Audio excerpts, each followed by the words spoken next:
Naramdaman ko, Lolay. Naku, panay ng sipa ng baby mo. Oo nga po, Lolay.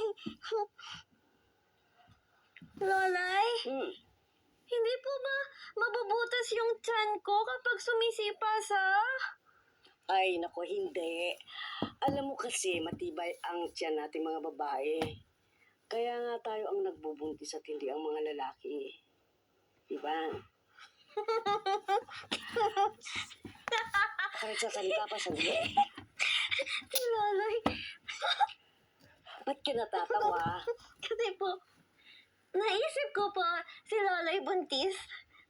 yung ulo niya po bilog, tapos yung tiyan niya po bilog. Parehong po bilog. Ayan. Lolay, Oh, kailan po lalabas yung baby ko?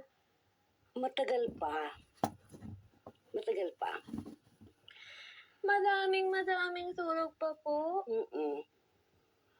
Ang sagar po, Lolay. Gusto ko na po malaman kung boy o girl. Malalaman din natin yan. Kung gusto mo malaman, ay malalaman natin. Talaga po? Oo naman. Teka. Andito na naman. Ayan na Naku, naman. ano yan, umiikot sa loob? Lolay, nakikirisi ako.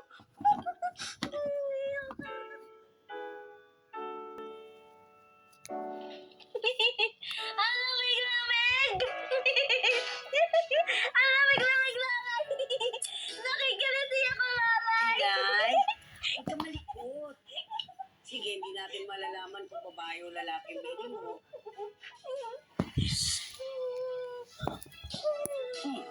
Huwag mo naman pigilan ang paghinga mo.